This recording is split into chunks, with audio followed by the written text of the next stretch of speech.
இன்றைக்கு கோழி பிரியாணி, அதாவது சிக்கன் பிரியாணி சமைப்போம்னு சொல்லி ரெடி ஆகினா கேஸ் காலை வாரிட்டு கேஸ் முடிஞ்சு போச்சு. என்ன செய்ய, ஏரியாவில் கேஸும் இல்லையாம். அதனால் சிலிண்டரை வெளியே தூக்கி போட்டுட்டு உட்கார சரி உதவுமே.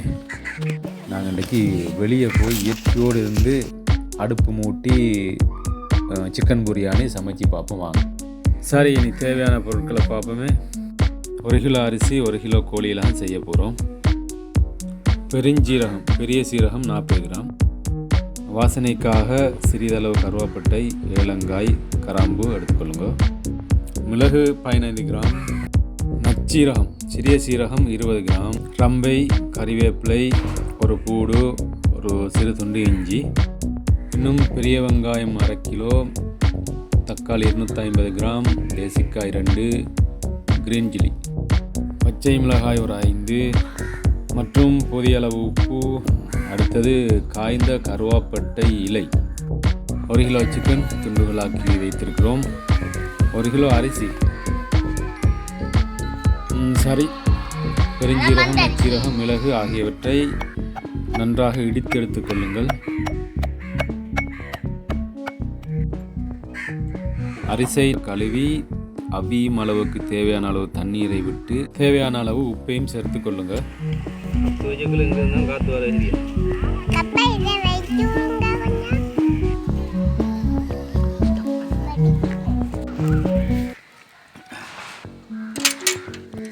சரி, அடுப்பில் வைத்து இந்த வாசனை திரவியங்களை போடுவோம்.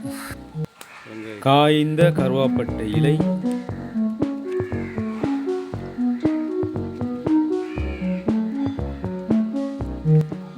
கருவாப்பட்டை, கிராம்பு. சரி, அரிசி அவியும் வரைக்கும் மூடி வைப்போம். நன்றாக அடுப்பு எரிந்தால் 10 நிமிடங்களில் அரிசி போதுமான அளவுக்கு வெந்து விடும்.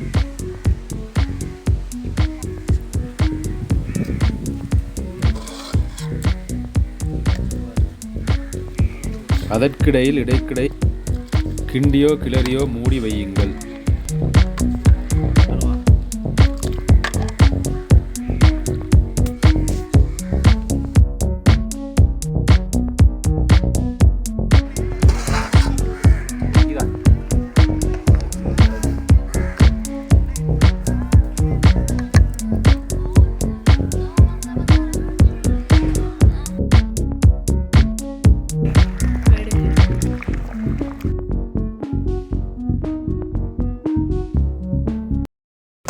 அரிசி நெசியும் அளவுக்கு வெந்தால் போதும். உப்பு வெந்துவிட்டது.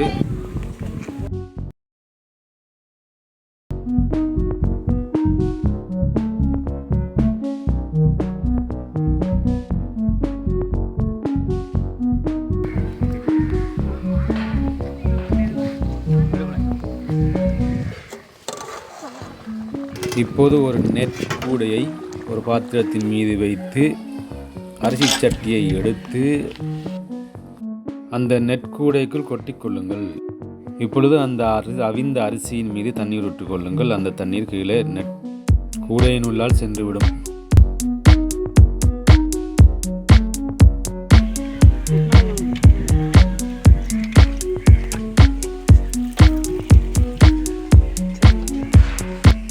இப்பொழுது அந்த காலியான அரிசி பாத்திரத்தை எடுத்து அடுப்பில் வைத்துக் கொள்ளுங்கள்.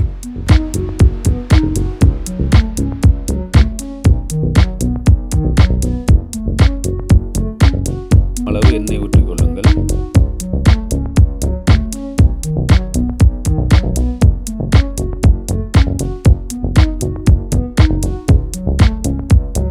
மீண்டும் கருவாப்பட்டை இலை, கருவாப்பட்டை, ஏலப்பட்டை ஆகியவற்றை போட்டுக்கொள்வோம்.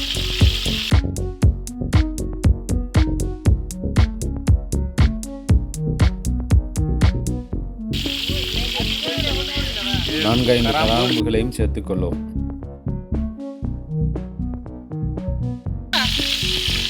அதனைத் தொடர்ந்து ரம்பை, கறிவேப்பிலை,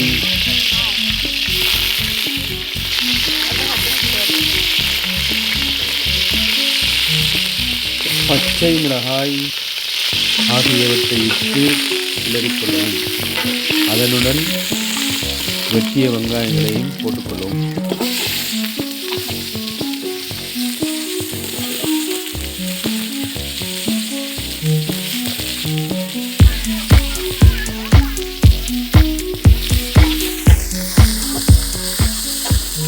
சற்று கிளறிவிட்டு இஞ்சையும் வெள்ளப்பூடையும் இட்டு வதக்கிய வண்ணம்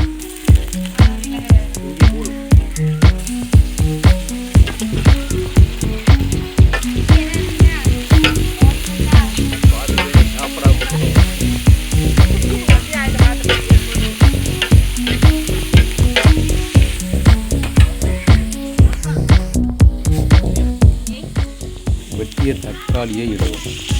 இன்னும் சற்று வதக்கிவிட்டு கொஞ்ச நேரம் மூடி வைத்துக் கொள்ளும்.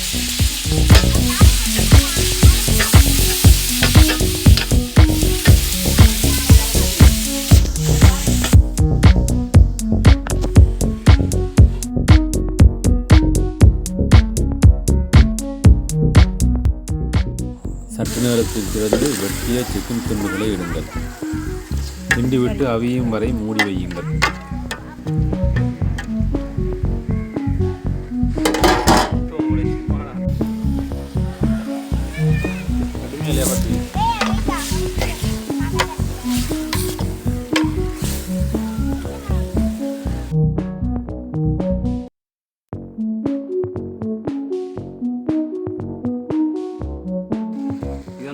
அவிந்த பிறகு இடித்த தூளை இடுங்கள்.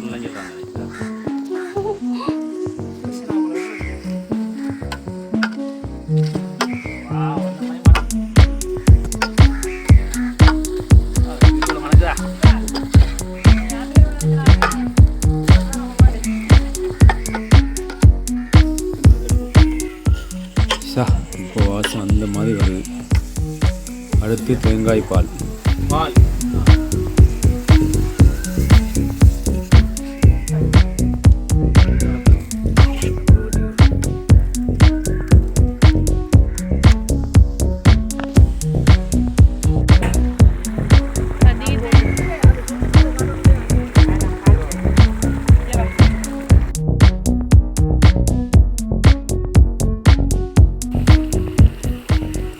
இப்போது அவித்து எடுத்து வைத்த அரிசியை கொட்டி நன்றாக கிண்டி கிளறிவிட்டு மூடி வைத்து அடுப்பை பிரித்து தணலிலே 15-20 நிமிடங்கள் வேக விடவும்.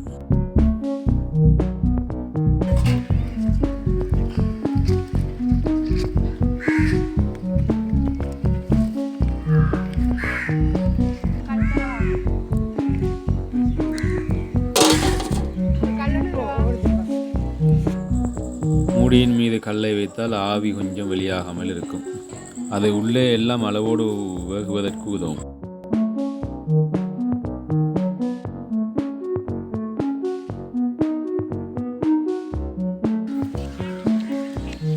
பின்னர் அடுப்பிலிருந்து இறக்குவதற்கு முதல் தேசிக்காய் புளியை இட்டு நன்கு கிண்டி மூடி ஒரு 5 நிமிடங்கள் வேக விடும். மூடி வைத்தால் இன்னும் 5 நிமிடங்களில் சிக்கன் பிரியாணி ரெடி.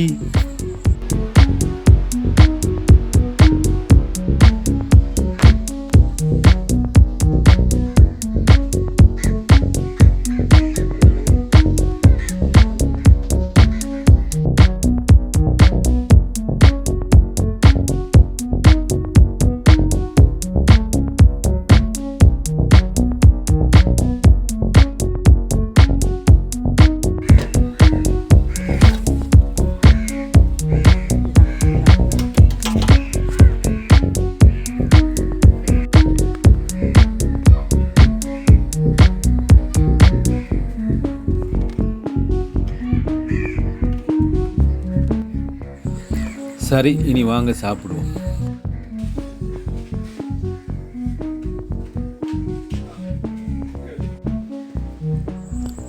பார்க்கத்தான் வாய்ங்குருது.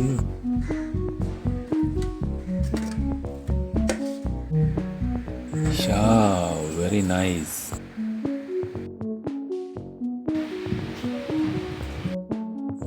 அது அந்த கருவாப்பட்டை இலை புள்ள. சரி சாப்பிடுங்க. சுடுதா? சரி மெதுவாக சாப்பிடுங்க. சரி நானும் வரேன் ஃபோனை வச்சுட்டு. எப்படி பிள்ளை இருக்குது சாப்பாடு? முழுமையாக பார்த்ததுக்கு நன்றி. தேங்க்யூ. அடுத்த சமையல் பீஃப் பிரியாணி போடுவோம்.